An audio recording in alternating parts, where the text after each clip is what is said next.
اب میں بڑے ادب کے ساتھ آئے ہوئے مہمان حضرت مولانا مفتی عبدالسلام صاحب دامت برکاتہم کو میں درخواست کرتا ہوں اور ہم تمام کو قیمتی کلمات سے نوازیں۔ نحمد و نصلی علی رسولہ الکریم، اما بعد فاعوذ باللہ من الشیطان الرجیم، بسم اللہ الرحمن الرحیم۔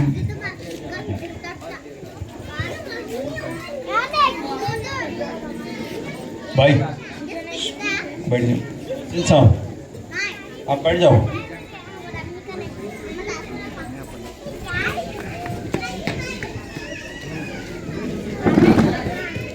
عورتوں کے اندر آوازیں زیادہ آ رہی ہیں، خاموش بٹھائیں سب کو، بچوں کو۔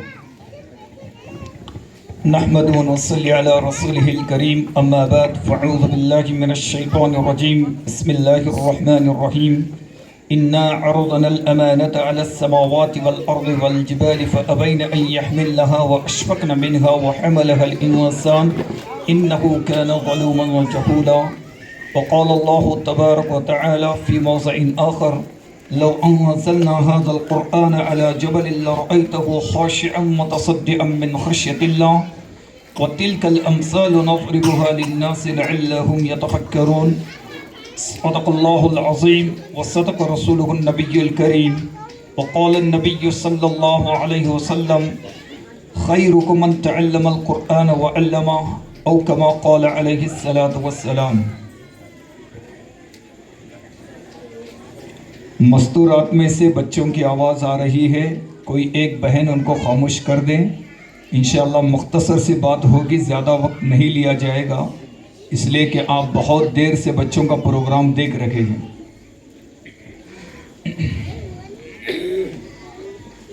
مکتب عشق کے انداز نرالے دیکھے، مکتب عشق کے انداز نرالے دیکھے، چھٹی اس کو نہیں ملی جس نے سبق یاد کیا۔ محترم سامعین کرام اور محترم خواتین، آپ لوگوں نے مسجد عرفان اور مولانا سہیل انکولوی کے مکتب تعلیم القرآن کے طلباء کا پوری طریقے سے پروگرام دیکھ لیا۔ قرآن کی تلاوت کے اعتبار سے، احادیث کے یاد کرنے کے اعتبار سے، دعاؤں کے اعتبار سے، سنتوں کے اعتبار سے اور دیگر جو دین کے اعتبار سے ضروری ہیں چیزیں، ان کو ہم نے دیکھ لیا۔ تو سب سے پہلے اگر ہم اس پورے پروگرام پر غور کریں گے تو سمجھ میں آ جاتی ہے کہ اساتذہ کرام نے کتنی انتھک محنت اپنے طلباء پر کی ہے، چاہے وہ قرآن کے اعتبار سے ہو یا دعاؤں کے اعتبار سے ہو یا سنت یا اسی طریقے سے اور دیگر اسلامی معلومات کے اعتبار سے ہو، وہ سمجھ میں آ جاتا ہے۔ ایک مکتب میں پڑھنے والا بچہ جب استاذ کے پاس آتا ہے، نہ اسے الف معلوم ہوتا ہے نہ با معلوم ہوتا ہے، لیکن استاذ نورانی قاعدے کے اعتبار سے اس پر محنت کرتے ہیں اور ام پارے کے اعتبار سے محنت کرتے ہیں اور قرآن پاک کے اعتبار سے محنت کرتے ہیں، یہاں تک کہ آج آپ لوگوں نے دیکھ لیا کہ بچوں نے الگ الگ انداز میں قرآن پاک کی تلاوت آپ کے سامنے کی اور ساتھ ہی اس کے اندر اول، دوم اور سوم درجے کے اعتبار سے کامیابی بھی پائی اور ان کو انعام سے بھی نوازا گیا۔ جہاں اساتذہ کی محنت ہے، وہاں ہم ماں باپ بھی اس بات کی محنت کریں کہ اپنے بچوں کو مکاتب کے اندر بھیجنے کی ہم فکر کریں۔ اللہ تبارک و تعالیٰ قرآن پاک کے اندر فرماتے ہیں: یا ایھا الذین آمنوا قوا انفسکم واہلیکم نارا، کہ اے ایمان والو تم اپنے آپ کو اور اپنے اہل و عیال یعنی بیوی بچوں کو جہنم کی آگ سے بچاؤ۔ حضرت علی رضی اللہ عنہ فرماتے ہیں کہ اپنی اولاد کو جہنم کی آگ سے بچانے کا مطلب یہ ہے کہ ان کو دین کی تعلیم سے آراستہ کیا جائے، یعنی ان کو دین کی تعلیم دلائی جائے، قرآن کی تعلیم ہے، احادیث کی تعلیم ہے، اللہ کا تعارف ہے اور نبی کریم پاک صلی اللہ علیہ وسلم کے سنتیں ان کو سکھائی جائیں۔ بہت سارے بچوں نے سونے سے پہلے کی دعا، سو کر اٹھنے کی دعا، بیت الخلاء جانے کی دعا، کھانے کی سنتیں الگ الگ اعتبار سے اس اسٹیج پر تو انہوں نے بتلا دیا، یہاں تک کہ یہ چیز ان کو یاد رہے گی۔ لیکن میں ماں باپ سے درخواست کرتا ہوں،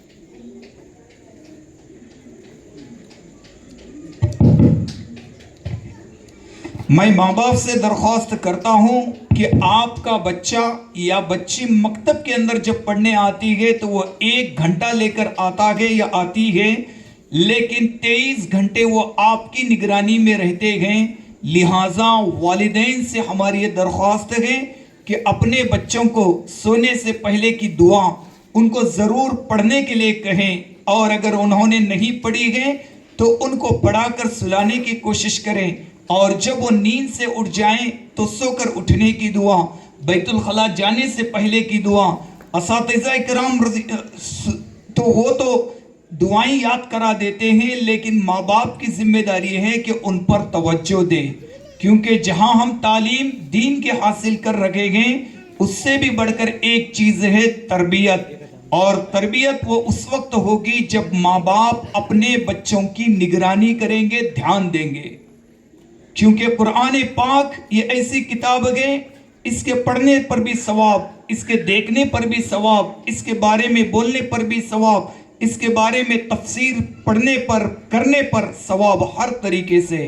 علماء نے لکھا ہے کہ چند چیزیں ایسی ہیں کہ جن کو دیکھنے سے آدمی کا کبھی دل نہیں بھرتا گئے، کبھی بیزار نہیں آتا گئے۔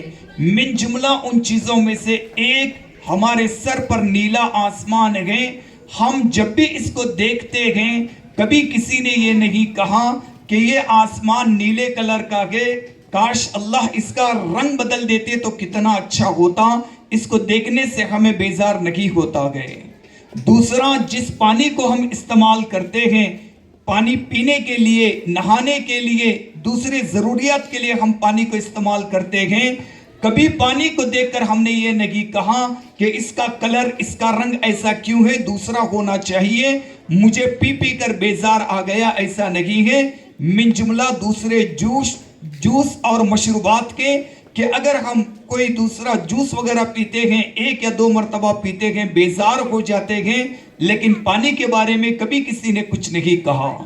اسی طریقے سے جو لوگ حج اور عمرے پر جاتے ہیں ان سے پوچھیں کہ آپ جب کعبۃ اللہ کو دیکھتے ہیں، کعبۃ اللہ میں اللہ تبارک و تعالیٰ نے ایسی تاثیر رکھی ہے کہ آدمی اس کو جتنا بھی دیکھے گا اس کے لیے کم ہے، ہمیشہ اس کی چاہت ہوگی ایمان والے کی کہ میں اس کو دیکھتا رہوں، میں دیکھتا رہوں، میں دیکھتا رہوں۔ چوتھی چیز ہے ماں باپ کا اپنے بچوں کو دیکھنا۔ ماں باپ اپنے بچوں کو جب بھی دیکھیں گے، چاہے وہ بڑے ہو جائیں یا چھوٹے ہو جائیں، بچپن ہو، لڑکپن ہو، جوانی ہو، بوڑھے تک ہو جائیں، تب بھی ماں باپ کو بیزار نہیں آتا، بلکہ اس کے خلاف اگر بعض مرتبہ اولاد کو اپنے ماں باپ کو دیکھنے سے غصہ آ جاتا ہے۔ اسی طریقے سے اللہ تبارک و تعالیٰ کی نازل کردہ کتاب قرآن پاک ہے، اس کو ہم جتنا پڑھیں گے، جتنی اس کی تلاوت کریں گے، اتنا ہی اس میں مزہ آئے گا۔ قرآن کو قرآن اس لیے کہا جاتا ہے کہ دنیا کے اندر سب سے زیادہ پڑھی جانے والی کتاب ہے۔ کوئی شخص یہ نہیں کہہ سکتا کہ قرآن پڑھ کر مجھے بیزار آ گیا۔ حضرت عثمان غنی رضی اللہ عنہ کا قول ہے کہ اے لوگوں، تمہارے دل میں اگر نفاق نہ ہو تو قرآن کی تلاوت سے کبھی بھی تمہارا دل نہیں بھرے گا، یعنی مستقل تلاوت کرنے کو تمہارا دل چاہے گا۔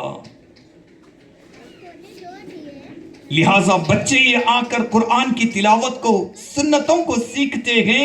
اب ماں باپ کی ذمہ داری ہے کہ ان پر دھیان دیں، لیکن آج میری حالت یہ بن گئی ہے، صبح سے لے کر شام تک، شام سے لے کر رات تک، رات سے لے کر صبح تک، میں اپنی ملازمت میں، اپنی تجارت میں، اپنے دوست و احباب میں یا کوئی اور دیگر مشغولیات کے اندر میں اتنا مشغول ہوں کہ میری اولاد کی طرف خصوصاً مجھے دین کے اعتبار سے دھیان دینے کی ضرورت ہی پیش نہیں آ رہی ہے۔ ماہ گھر میں وہ چولہے کے پاس کھڑی رہتی ہے، اس کو بھی آرام رہتا ہے، اس کو کام کاج رہتے گئے، کپڑوں کا دھونا، پانی کا بھرنا وغیرہ رہتے گئے۔ لہٰذا ماں کی بھی ذمہ داری ہے کہ وہ اپنے لڑکیوں پر اور اپنے لڑکوں پر دھیان دینے والی بن جائے۔ کیوں؟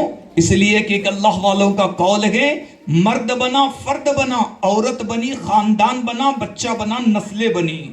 آج ہمیں اپنے نسلوں کو بنانا ہے، آج ہمیں ایسی مائیں چاہیے جو اپنی اولاد کی اچھی سے اچھی تربیت کرے، ایسے باپ کی ضرورت ہے جو اپنے اولاد کی ہر موڑ پر خصوصاً دین کے اعتبار سے رہبری کرنے والا بن جائے۔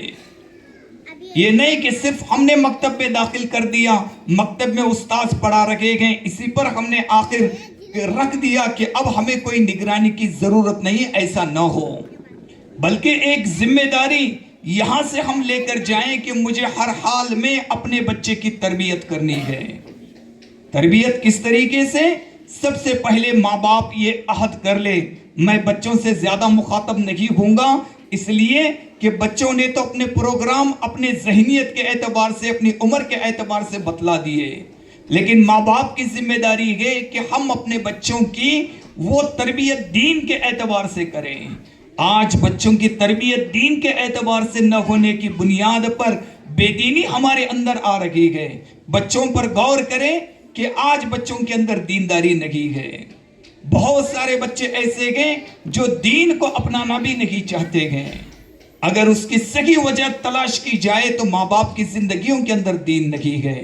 حیدرآباد کے ایک بہت بڑے اللہ والے اور مولانا ہیں، مولانا عبدالقوی صاحب دامت برکاتہم، انہوں نے کہا کہ آج لڑکیوں کے اندر ارتداد یعنی دین اسلام کو چھوڑ کر دوسرا مذہب اختیار کرنے والی لڑکیاں اکثریت کیونکہ وہ ہے یا تو ان کے گھر میں دین شروع سے نہیں ہے یا کم از کم ان کا ناظرہ قرآن مکمل نہ ہونے کی بنیاد پر یہ نحوست ان لڑکیوں کے اندر آ گئی ہے۔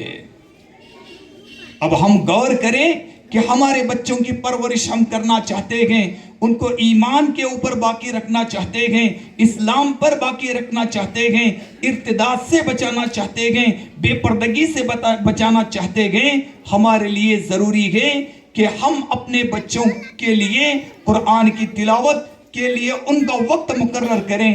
عمر چھوٹی ہے تبھی مکتب کا ہم رخ کریں تاکہ دین ہماری زندگیوں کے اندر آئے۔ اللہ تبارک و تعالیٰ قرآن پاک میں فرماتے ہیں ان الدین عند اللہ الاسلام، کہ اللہ کے نزدیک سب سے پسندیدہ دین وہ دین اسلام ہے۔ دوسری جگہ اللہ فرماتے ہیں وَمَن يَبْتَغِ غَيْرَ الْإِسْلَامِ دِينًا فَلَن يُقْبَلَ مِنْهُ وَهُوَ فِي الْآخِرَةِ مِنَ الْخَاسِرِينَ، کہ جو دین اسلام کو چھوڑ کر کوئی دوسرا دین اگر وہ اختیار کرے گا، ایسا کرنے والا اللہ کے نزدیک ہرگز ناقابل قبول ہوگا اور ہمیشہ خسارے کے اندر رہے گا۔ تو ہمیں اس بات کی فکر کرنی ہے کہ ہمارے بچوں کو جہنم کی آگ سے بچانا ہے۔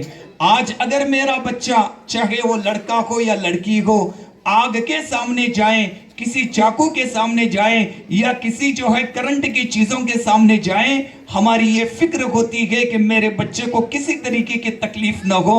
جس طریقے سے ہم چاہتے ہیں کہ دنیاوی تکالیف ان کو نہ ہو، اسی طریقے سے اس بات کی فکر کرے کہ آخرت کے اندر بھی یہ بچے ہمارے جہنم سے بچنے والے بنے۔ آج تو ماحول محترم سامعین کرام اور محترم خواتین یہ بن گیا کہ باپ کا انتقال ہو جاتا ہے، نہ بیٹے کو نماز جنازہ پڑھانے آتی ہے، نہ بیٹی کو کچھ قرآن پڑھ کے اپنے باپ کو بخشنے آتا ہے، اور نہ ہی ماں کا انتقال ہو جائے تو بیٹے اور بیٹی کے لیے نہ ایصال ثواب کرنے آتا ہے۔ ہم اپنی اولاد کو اتنا تیار کریں کہ کم از کم وہ ہمارے انتقال پر ہمارے لیے مغفرت کی دعا ہمیشہ وہ کرتے رہے۔ علماء نے لکھا ہے کہ کوئی اولاد اگر اپنے ماں باپ کی نافرمان تھی اور اس کے ماں باپ دونوں یا ان میں سے کوئی ایک دنیا سے رخصت ہو گیا، آج اسے قلق اور افسوس اس بات کا ہوتا ہے کہ میں نے میری ماں کی یا میرے باپ کی یا ان دونوں کی نافرمانی بہت کیا ہوں، وہ ہر نماز میں اپنے ماں باپ کے لیے دعائیں مغفرت کرتا رہے. ایک وقت آئے گا اللہ تبارک و تعالی اس شخص کو فرما برداروں کی فہرست کے اندر شمار کر دیں گے. یہ سب کرنے کے کام گئے اور بہت مشکل کام نہیں گئے. کوئی پتھر پھوڑ کر پانی نکالنے کے کام نہیں گئے. ہم اپنے بچوں کو وضو کا طریقہ بتلائیں, پانی پینے کا طریقہ بتلائیں. میرے نبی علیہ السلام سنت کے مطابق کس طریقے سے آرام فرماتے, کپڑے کس طریقے سے پہنتے, ہم اس کو بتلائیں. یہ اس وقت ہوگا جبکہ سنت سے مجھے محبت ہوگی.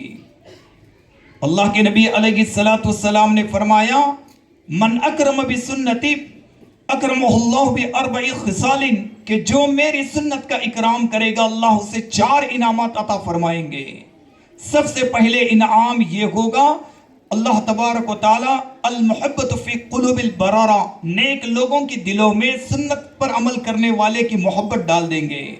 دوسرا انعام الہیبت فی قلوب الفجرہ, فاسق اور فاجر آدمی کے دل کے اندر سنت پر عمل کرنے والے کی ہیبت, خوف اللہ تبارک و تعالی ڈال دیں گے.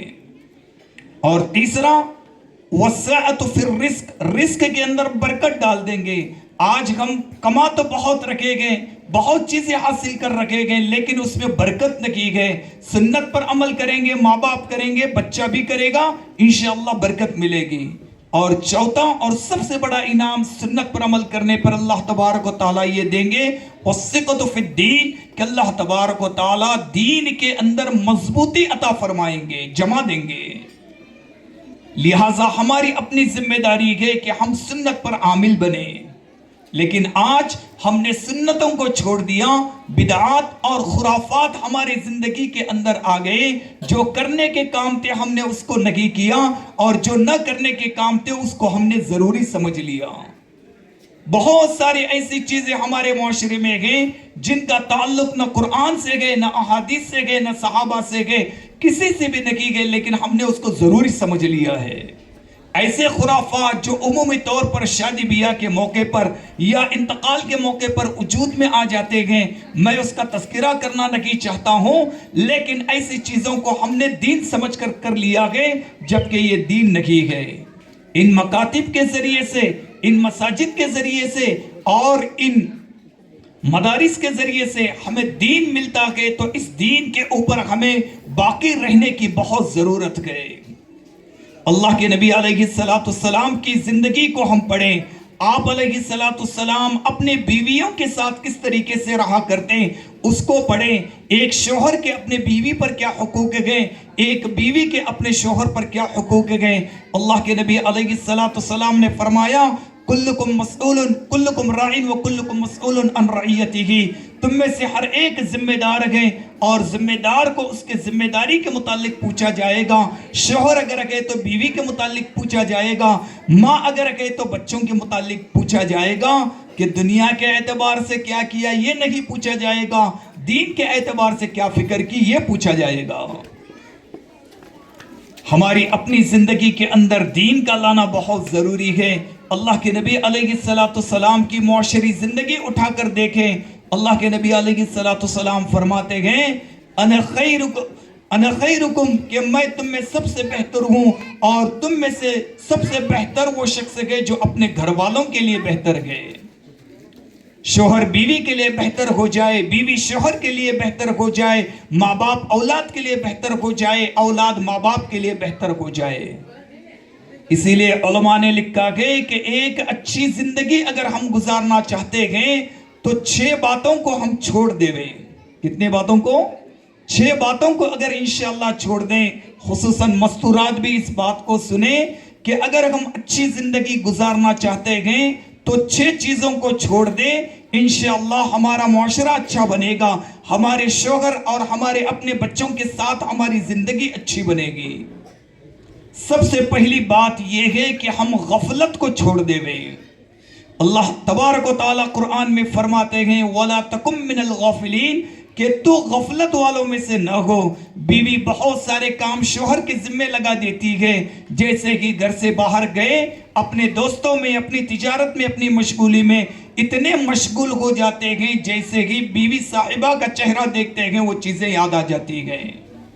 آج فجر کے اعتبار سے مجھے غفلت ہو رہی ہے, تہجد میں اٹھنے کے اعتبار سے غفلت ہو رہی ہے, نمازوں کے لیے مسجد جانے کے اعتبار سے غفلت ہو رہی ہے, کتابی تعلیم جو ہمارے گھروں میں فضائل کی ہوتی ہے اس کے اعتبار سے غفلت ہو رہی ہے, اللہ کے ذکر کے اعتبار سے غفلت ہو رہی ہے, قرآن کی تلاوت کے اعتبار سے غفلت ہو رہی ہے, بچوں کے تربیت کے اعتبار سے ہماری غفلت ہو رہی ہے. کبھی ماں اس میں شریک ہوتی ہے, کبھی باپ اس میں شریک ہوتا ہے, جبکہ اللہ خلا کہہ رہے گے قرآن پاک میں وَلَا تَكُن مِّنَ الْغَافِلِينَ. ایک اچھا معاشرہ اگر ہمیں بنانا ہے تو غفلت کی زندگی سے باہر آنا پڑے گا اور وہ زندگی گزارنا پڑے گی جس کو اللہ اور اللہ کے رسول علیہ السلام چاہتے گئے. لہٰذا پہلی بات ہم غفلت کو چھوڑ دیں. دوسری بات, ایک اچھا معاشرہ بنانے کے لیے ہمارے لیے ضروری ہے کہ ہم آپس میں ایک دوسرے کی غیبت کرنے کو چھوڑ دیں. اللہ تبارک و تعالیٰ نے قرآن پاک میں فرمایا وَلَا يَغْضَبْ بَعْضُكُمْ بَعْضًا, کہ تم میں سے کوئی ایک دوسرے کی غیبت نہ کرے. کیوں؟ خود اللہ تبارک و تعالیٰ سورہ حجرات 26 پارے کے اندر فرماتے ہیں کہ کیا تم یہ پسند کرتے ہو أَيُحِبُّ أَن يَأْكُلَ لَحْمَ أَخِيهِ مَيْتًا فَكَرِهْتُمُوهُ, کیا تم یہ پسند کرتے ہو کہ اپنے مردار بھائی کا گوشت کھائے؟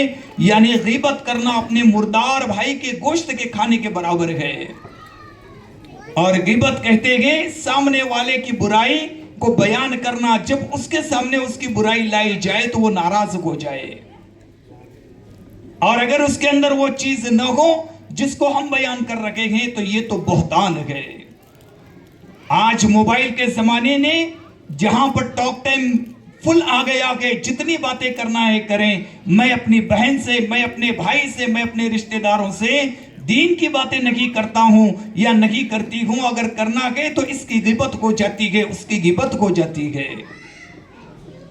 اچھا معاشرہ بنانے کے لیے ہمیں غیبت سے بچنا بھی بہت ضروری ہے. اور تیسرا جو سب سے بڑی روحانی بیماری ہے وہ ہے غل. یہ تمام 6 چیزیں عجیب اتفاق ایسا ہے کہ یہ پورے لفظ غین سے آتے گئے. غل کہتے ہیں کینے کو, اور کینہ کہتے گئے اپنے ایمان والے بھائی یا اپنے ایمان والی بہن کے بارے میں دل میں کچھ برازگی رکھ لینا, جس کو ہم حبلی کے زبان میں کہتے گئے کہ اپنے دل میں کچھ راڑا رکھ لینا, کچھ برائی رکھ لینا. یعنی یہ کہ سامنے والا کبھی فائدے میں نہ رہے, سامنے والے کا نقصان ہو جائے, سامنے والے سے دشمنی پہ مول لیوے, سامنے والے سے ہم نفرت کریں کہ اس نے مجھے شادی میں نہیں بلایا, اس نے مجھے جو ہے فلاں کام نہیں کرایا, اس نے میری عزت نکال دی, فلاں نے جو ہے مجھے اس طریقے سے کیا. جہاں دل کے اندر انانیت یعنی اپناپن آ جاتا ہے تو اس وقت یہ کینے کی بیماری دل کے اندر پیوست ہو جاتی ہے, جو سب سے بڑی روحانی ہے, یہ روحانی بیماری ہے. اللہ تبارک و تعالیٰ نے قرآن مجید کے اندر فرمایا کہ اللہ تبارک و تعالیٰ نے فرمایا کہ اے اللہ فرماتے ہیں کہ اے اللہ ہمارے بھائیوں کے درمیان میں تو غل یعنی کینے کو آپس میں پیدا نہ فرما. لا تجعل فی قلوبنا غلا للذین آمنوا, کہ ہمارے ایمان والے بھائیوں کے دل میں غل کو یعنی کینے کو پیدا نہ کر. ایک اچھا معاشرہ بنانا ہم چاہتے گئے تو کینے سے اپنی زندگی کو ہمیں پاک رکھنا بہت ضروری ہے. یہ دینی تعلیم کے اعتبار سے ہمیں تمام چیزیں ملیں گی. اور چوتھا ہے غرور, جس کو ہم گھمنڈ کہتے گئے, کسی چیز پر نہ کریں, کیونکہ اللہ کے نبی علیہ السلام نے فرمایا 3 چیزیں ایسی ہیں اللہ تبارک و تعالیٰ اس کے کرنے پر دنیا میں بھی سزا دیتے ہیں اور کل آخرت میں الگ سے سزا ملے گی. ایک ہے ظلم کی, دوسرا ہے ماں باپ کی نافرمانی کرنے کی, اور تیسرا ہے گھمنڈ یعنی غرور کرنے کی.